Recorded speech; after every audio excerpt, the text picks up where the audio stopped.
Okay, so with all of the Narc drama going around, content creators are dropping their opinions on the matter left and right. I thought it would be a good time to chime in and give my opinion too. Who cares?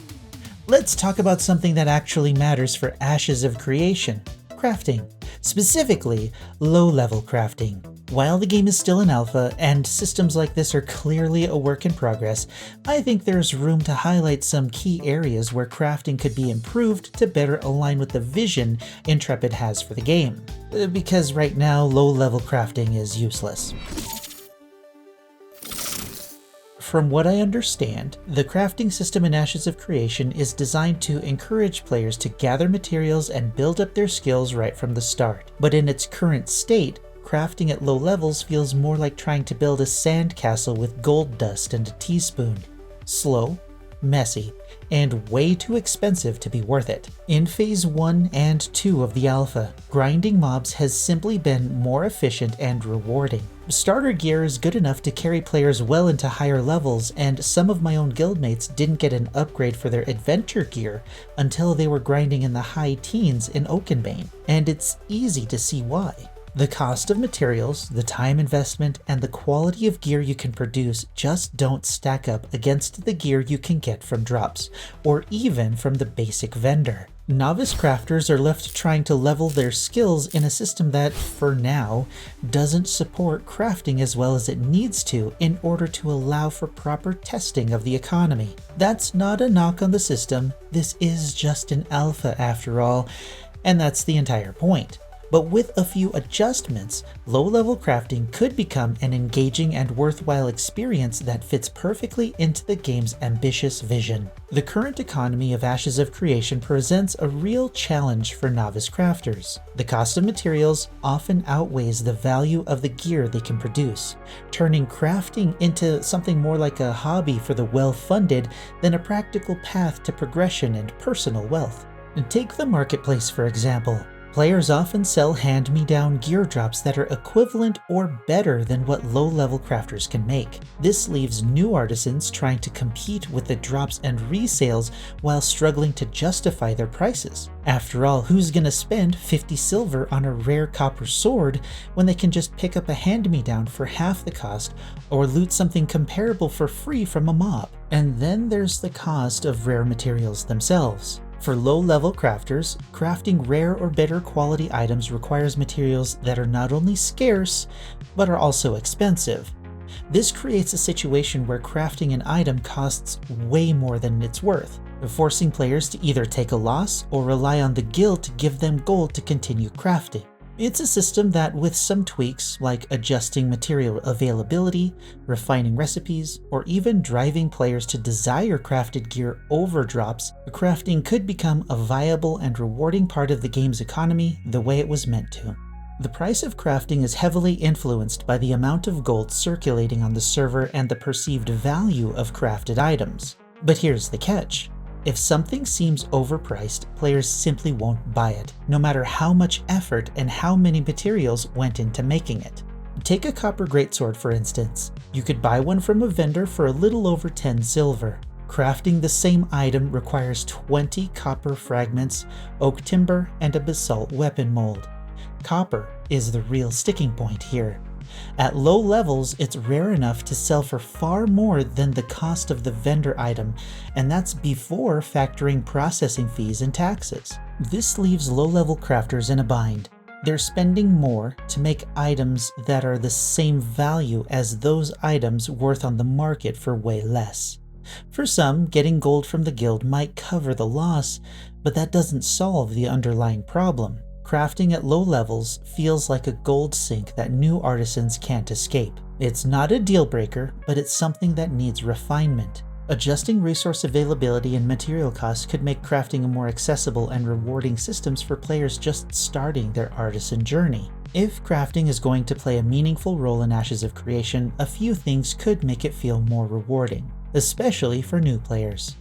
For instance, the availability of low-level resources needs to be addressed. Right now, materials like copper feel way too scarce for players just starting out.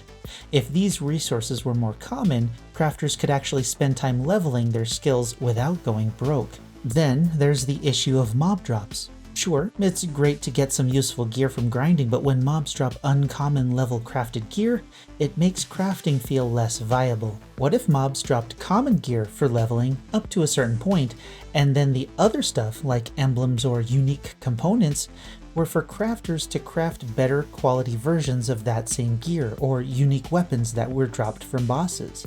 That way, players still have reasons to visit artisans for better versions of the gear they need. Recipes are another area that could use some tweaking. Right now, the sheer amount of materials required to craft even basic items feels excessive. Reducing these requirements, especially for early game recipes, would make crafting more approachable for novice artisans. Players shouldn't feel like they need a mountain of copper and gold just to make a simple sword. And finally, gear progression needs to tie more closely to content. Players shouldn't be able to breeze through tougher challenges with basic gear. If mid-tier mobs required mid-tier crafted gear to succeed, crafters would become essential, not optional. This isn't exactly a crafting thing, but more of a balancing issue, but it falls in the same vein of thought here. These aren't massive changes. As far as I can tell, they're number tweaks, but even small adjustments could make crafting feel like an integral part of the game. And let's be honest, who wouldn't want crafting to feel like a core progression system rather than a side hobby once you're already max level and bored? One of the biggest challenges right now is how easy it is for players to skip entire sections of the game's systems. Take mob grinding, for example. Players can grind mobs until they hit higher levels, completely bypassing the need for gear progression entirely. Sure, they won't hit as hard if they don't upgrade their gear, but it's entirely possible to ignore obtaining crafted gear and still move forward without consequence. It makes one of the game's core systems feel optional and at times irrelevant. At the very least, crafting materials need to be more plentiful so players can engage with the system properly, and the economic framework can be tested. Right now, the developers are trying to encourage crafting without fully supporting the system. From my perspective, this leaves the system in a kind of limbo, where it exists in a functional state, but it doesn't quite fulfill its intended purpose yet. That's not to say the system is failing, it's just incomplete. But creating better incentives to engage with crafting now will pay off in the long run, both for testing and making the system a vital part of the game's final vision. The crafting system doesn't exist in a vacuum, though. It's deeply tied to the game's economy. Right now, one of the clearest challenges is the marketplace. In Winstead, on Vyra, for example, there are over 100 pages of player listings, and finding what you need at a reasonable price can feel like digging through a haystack without the needle ever showing up. Selling items can also take days before another player stumbles across your listing, making it very difficult to make a profit in order to craft more. If crafters can't sell the items they make, they won't be able to afford the processing fees needed to continue crafting, and that's a problem. While guilds and caravans can help supplement the costs, those aren't always realistic or reliable options, especially when players have already grinded their way to level 25 and are skipping lower tier content altogether. I've attempted 3 caravans and have lost every single one due to one bug or another, so depending on your luck, funding your crafting exploits through the caravan system will either be smooth sailing or an expensive bug-ridden nightmare. The marketplace needs to work as a functional hub for trade, and crafting has to be part of that equation. Without a healthy economy, crafting risks becoming a system that only dedicated players use when they're done doing anything else, leaving the broader population to rely on drops and hand-me-downs. That's not the vision Ashes of Creation is aiming for, and it's something that could be addressed with better balancing and resource availability. However Intrepid decides to solve these issues, one thing is clear. Crafting needs to feel like a core part of the game and not an end-game min-maxing hobby. That means addressing resource scarcity, improving recipes, and ensuring that players need crafted gear to progress through tougher content. Balancing is key, not just for crafting, but for the entire system that supports it.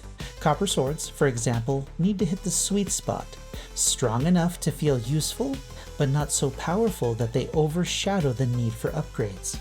Players should feel motivated to invest in crafting because it's essential, not because it's a tedious alternative to grinding mobs. And let's not forget the long-term vision. Low-level materials like copper and oak timber shouldn't lose their value as players progress. If Intrepid can find ways to integrate these low-level resources into high-level crafting, it'll create a system that stays relevant and rewarding throughout the game. Crafting in Ashes of Creation has incredible potential. It's not perfect yet, because it's not finished yet. But with thoughtful adjustments, it can become one of the most engaging systems the game has to offer. And that's all for today.